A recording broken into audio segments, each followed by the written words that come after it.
Halo, assalamualaikum warahmatullahi wabarakatuh. Apa kabar para subscriber dan lover channel Kabar Politik? Alhamdulillah, kita berjumpa lagi di dunia maya dalam keadaan sehat walafiat. Dan bersyukur sekali saya setelah menampilkan keluarga Pak Profesor Dr. Semar Bodronoyo, ternyata viewsnya lumayan.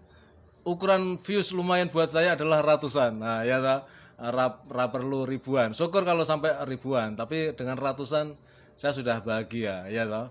Nah, seperti yang saya sampaikan bahwa secara bergiliran anak-anak Pak Profesor Semar akan saya ketampilkan, nah, ya toh. Kali ini tentu yang dapat giliran adalah putra bungsu dari Profesor Dr. Semar Bodronoyo, yaitu Mas Gareng Purbowisoso, tepatnya Gareng Purbowiseso PhD. Nah, ya toh. Nah, kalau beliau ini lulusan doktor dari Universitas of Tokyo. Nah, ya kan. Beliau lulusan dari Universitas Tokyo di bidang politik dengan kajian spesial Timur Tengah. Nah, ya kan. Nah, lucu kan? Nah, jadi lulusan Universitas Tokyo tapi kajian Timur Tengah. Halo, Mas Bagong, apa kabar? Bapak Kolonel, apa kabar? Alhamdulillah. Saya akhirnya juga dapat giliran ini. Setelah kemarin kakak-kakak saya sudah diketampilkan oleh Bapak Kolonel, akhirnya pada hari ini saya ikut juga diketampilkan dalam podcast channel Sang Kolonel. Kira-kira apa yang akan saya sampaikan, Pak Kolonel? Saya manut saja. Ya terserah Mas Bagong, ya terserah Mas Bagong.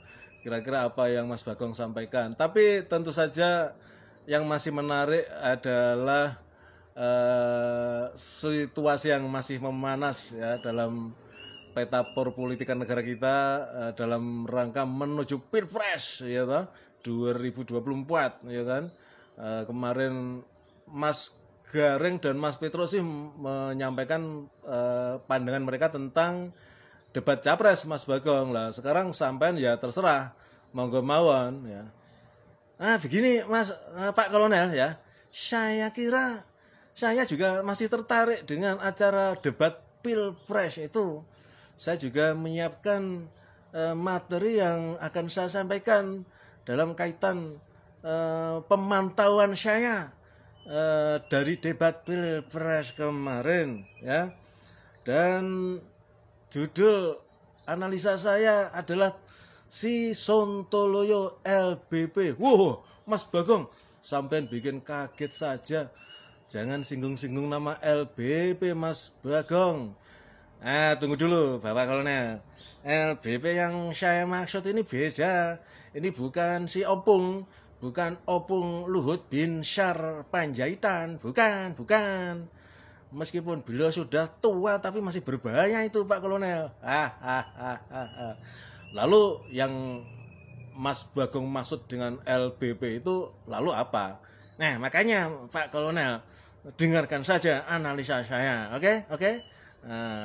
Baik Mas Bagong, selanjutnya waktu saya serahkan kepada Mas Bagong untuk menyampaikan analisa yang terkait dengan debat capres kemarin. Baiklah saudara-saudara yang saya hormati dan saya banggakan. LBP yang saya maksud ini adalah loyalis buta Prabowo. Ya toh? Jangan salah ya. LBP yang saya maksud adalah loyalis buta Prabowo ya.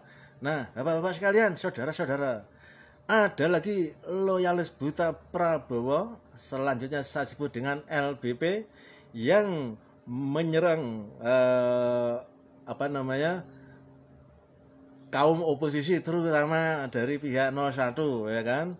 Nah, menurut dia, sebentar ini. Ada sedikit kesalahan teknis ini. analisa yang saya tulis di HP saya ternyata loncat-loncat ini ya. Nah, jadi begini. Tuh, sebentar. Aduh, ada kesalahan tes nih sini. Nah, kok tampilannya jadi beda ini. Hahaha. Nah, oke. Nah, sekarang sudah benar ini. Ya, jadi saya ulangi ya. Saya ulangi. Ada lagi loyalis buta Prabowo yang menyerang Anies Baswedan dari sisi etika, ya kan? Tapi si LBP yang satu ini confused atau bingung membedakan etika bernegara dan etika utang budi, gitu. Menurut dia, Anies tidak beretika karena sudah banyak dibantu Prabowo dalam karir politiknya. Si LBP ini menyebut Anies tidak beretika ketika dia di acara debat capres terasa menyerang junjungannya, yaitu Prabowo Subianto alias Wowo. Dalam debat pertama dan debat ketiga, Anies menanyakan bagaimana perasaan Prabowo memanfaatkan putusan melanggar etik berat oleh Paman Osman, ya kan, Ketua MK, ya, Pak Leknya Gibran, untuk tetap mendaftarkan Prabowo Gibran di KPU. Yang ditanyakan ini adalah etika bernegara, Bung LBP, bukan etika pribadi, bukan etika yang bisa dikaitkan dengan utang budi, kawan. Kau keliru, wahai LBP. Pelanggaran etik dalam perkara nomor 90 itu sangat fatal, ya, Bung loyalis buta. Kemudian Prabowo memperkuat pelanggaran etik berat itu dengan menggandeng Gibran sebagai cawapres. Ini yang ditanyakan Anies kepada Prabowo. Ini etika yang terkait kepentingan negara. Anda, wahai Bung LBP, tidak bisa menyebut Anies tidak beretika karena dia mempersoalkan etika Prabowo dalam isu putusan Paman Osman. Banyak pelanggaran etik oleh Prabowo yang sifatnya privat tapi tidak dipersoalkan. Tidak perlulah kita uraikan di sini. Cukup Anda pikirkan sendiri saja, wahai LBP. Kalau bicara utang budi Anies kepada Prabowo, sesungguhnya sudah dikembalikan oleh Anies lewat political gain Prabowo dan Gerindra selama ini. Di Pilkada DKI 2017, Anies tidak berutang budi hanya kepada Prabowo, kepada yang lain juga. Kemarin ada tulisan bahwa pengakuan Sandi, ya, yang mengatakan bahwa sesungguhnya yang minta itu adalah Sandi, bukan Pak Anies minta jadi gubernur, ya.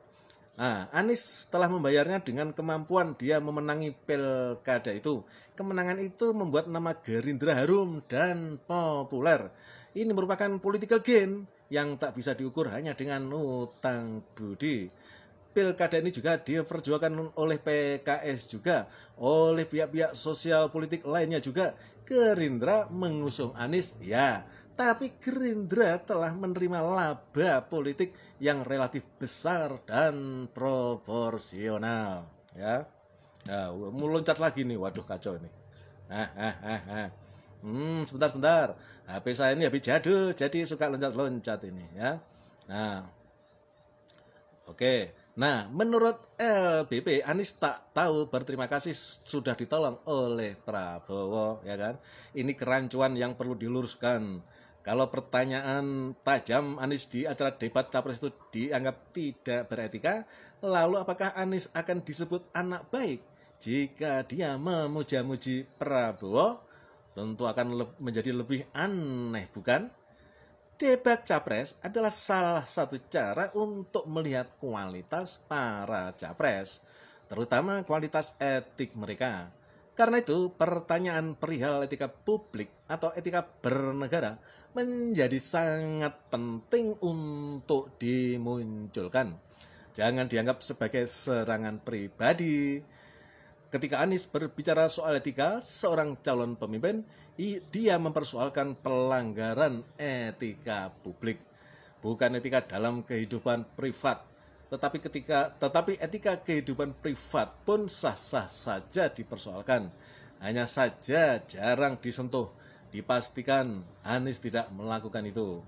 Sekarang, para loyalis buta Prabowo alias LBP tidak usah mengajarkan Anies tentang perbedaan antara etika bernegara dan etika privat. Tak usah bertanya dari mana Anies belajar etika publik. Yang harus ditanyakan ialah Anda sendiri. Belajar etik di mana? Kok tidak bisa membedakan etika bernegara dan utang budi? Kalau Prabowo mengharapkan utang budi itu dibayar dengan sikap diam Anies di debat capres, maka rakyatlah yang akan dirugikan. Begitu dulu ya, wahai engkau yang tidak mampu mencampur adukan etik bernegara dan etik terkait utang budi. Hei, LBB, Sontoloyo. Demikian Bapak Kolonel yang bisa saya sampaikan ini ya. Mohon maaf nih tadi HP saya sempat loncat-loncat sehingga tulisan saya ya sempat hilang itu, jadi harus saya cari lagi. Oh, nggak apa-apa, Mas Gareng. Wah, luar biasa juga ternyata. Anda itu memang cocok jadi anaknya Pak Profesor Dr. Semar Badronoyo ya, termasuk kakak-kakak sampean itu ya, Mas Gareng dan Mas Petruk pinter semua ya kan. Ya pantesan mereka dapat gelar doktor dan ijazahnya asli ya toh. Asli bukan palsu ya, yang kemudian disuruh membuktikan nggak berani, tapi malah nangkep yang nuduh palsu. Itu gimana nih? Pak Mas Kolonel itu nyindir siapa ya? Saya kok jadi agak gimana gitu. Nggak apa-apa Mas Gareng, itu kan sudah wilayah publik. Nah, kalau namanya pejabat publik ya harus berani dan mau diutak-utik oleh publik, gitu toh. Benar juga Mas Bapak Kolonel ini, benar juga. Oke Bapak Kolonel, saya kira saya cukup sekian saja ya. Apa yang bisa saya sampaikan tadi mudah-mudahan bermanfaat. Oke Mas Gareng, terima kasih atas kesempatan yang sudah Mas Gareng, Mas Bagong, Mas Bagong, kelera-keleru saya, mohon maaf nih Mas Bagong ya, maklum lah ini kan dalang-dalangan. Ya. Terima matur nuwun Mas Bagong atas diketampilkannya panjenengan dalam acara podcast di channel saya ini ya. Terima kasih, salam sehat, akal sehat selalu ya Mas Bagong. Iya Bapak Kolonel, saya juga terima kasih ya. Lain kali saya juga siap kok kalau diundang lagi. Oke, beres Mas Bagong, beres. Oke, silahkan monggo, silahkan kalau panjenengan ada acara lain. Baik Pak Kolonel, saya nyuwun pamit nggih. Saya nyuwun pamit. Matur nuwun. Assalamualaikum. Waalaikumsalam warahmatullahi wabarakatuh. Demikian teman-teman podcast saya dengan Mas Bagong Purbowiseso PhD ya, pakar politik dari University of Tokyo ya kan. Yang telah kita dengarkan bersama, cukup luar biasa analisisnya dan mudah-mudahan bisa menjadi hiburan yang mencerdaskan kita ya. Yang penting jaga akal sehat supaya kita tetap sehat. Terima kasih atas perhatiannya. Jangan lupa subscribe bagi yang belum subscribe untuk channel Kabar Politik ini. Terima kasih. Assalamualaikum warahmatullahi wabarakatuh.